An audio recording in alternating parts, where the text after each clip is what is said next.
there are 30.7 million small businesses that account for 99.9% of all business in America. And these small companies create 1.5 million new jobs every year. That's 64% of new job growth. Small business owners are an essential part of our economy that deserves our community support. So COVID-19, it came into our lives unexpectedly last year. On February 3rd, the Trump administration declared COVID-19 as a public health emergency. So what did that mean? We all of a sudden had these social distancing guidelines we had to abide by, and we had to wear a mask everywhere. And a lot of people found out that they were non-essential workers apparently, or they were essential, then they could go to work the next day. So a lot of business owners all of a sudden were categorized by these governors into essential and non-essential roles that determined whether they were allowed to operate and open up their doors so they could survive or not, which is completely unfair. So what did Congress do? They passed the CARES Act March 27, 2020. It initially had $349 billion available in forgivable loans through the Payment Protection Program, and later extended that amount to $649 billion. It also provides an additional $10 billion in disaster aid. So it's a great concept, but the execution behind it was horrible. They then delegated that responsibility of distributing these resources to the SBA, the Small Business Administration, that was completely unprepared for it.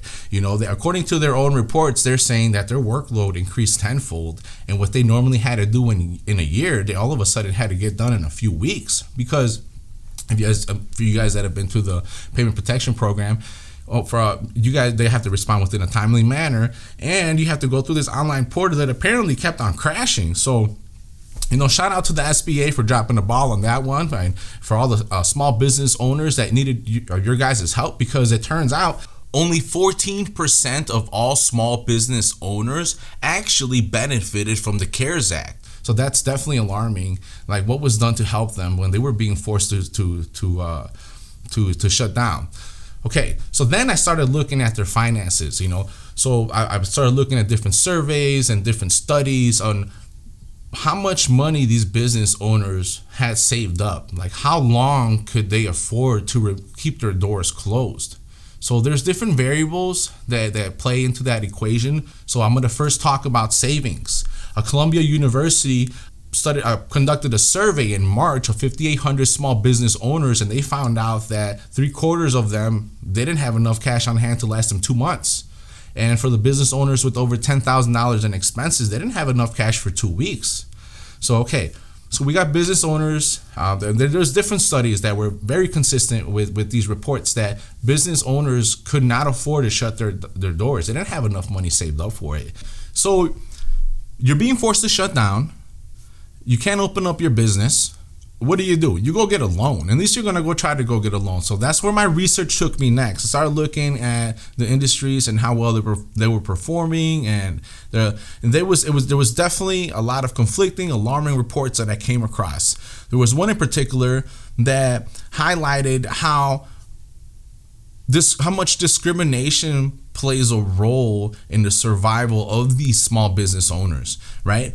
Because only 1% of black business owners get a bank loan in their first year of business, compared with 7% of white business owners. And that's in a report by McKinsey & Company. So for every one black man that gets approved for a loan, 7 white men get approved. Black and Latino businesses were in the most affected industries with the worst credit and distressed businesses.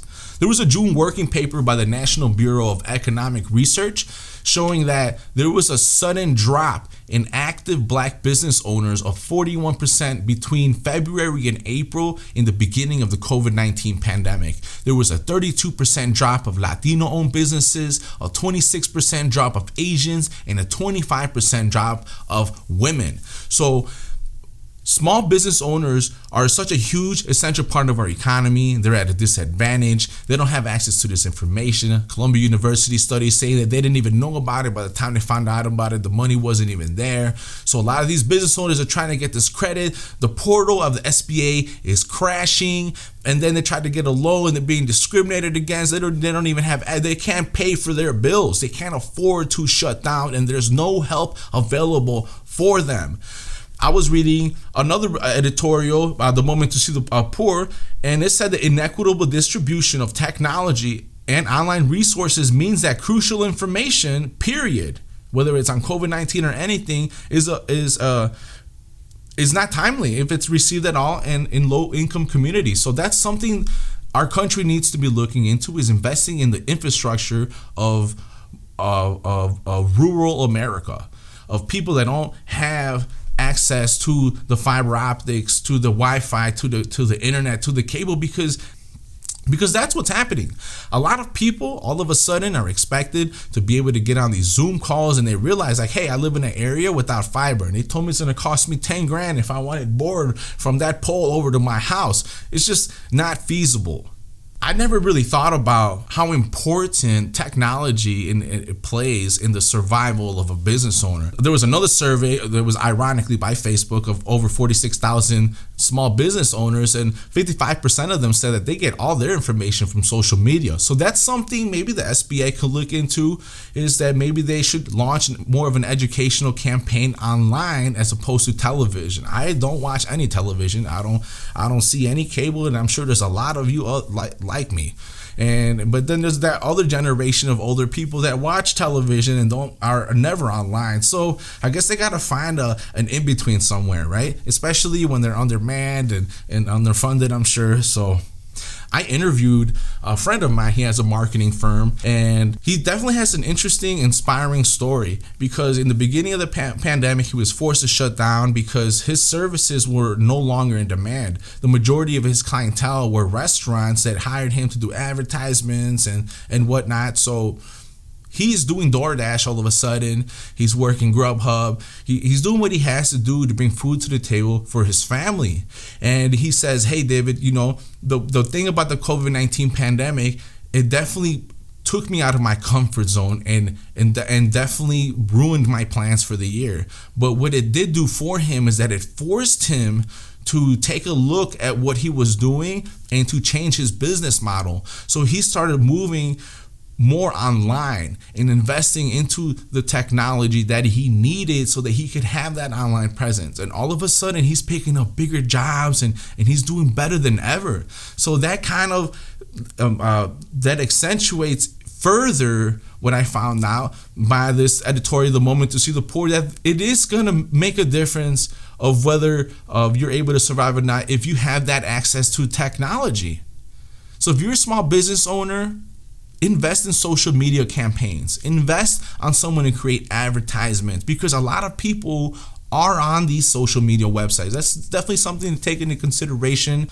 So not everything has been doom and gloom for small businesses. There's actually some that were able to take advantage of having that flexibility and being able to compete against bigger businesses that they weren't just able to change things all of a sudden. So small business owners are thriving as well. If you own a cleaning service or if you sell surgical masks, all of a sudden life is good, right? You're doing better than ever. There's definitely two different stories, one of prosperity and then one of disadvantage being told.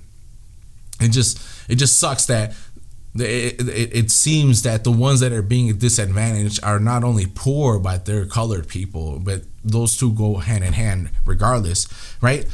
So the federal chairman came out, Jerome Powell, and he said it's going to take years for us to get out of this depression that we're in. It's a lot of years of low interest rates to bring our economy back. The COVID-19 is not going away anytime soon, and it's changed our work environment forever. With the changing social economic culture, small business owners need to adopt that change. They need to take advantage of that flexibility that they have so that they can continue to compete in this new digital era that COVID-19 has propelled us into.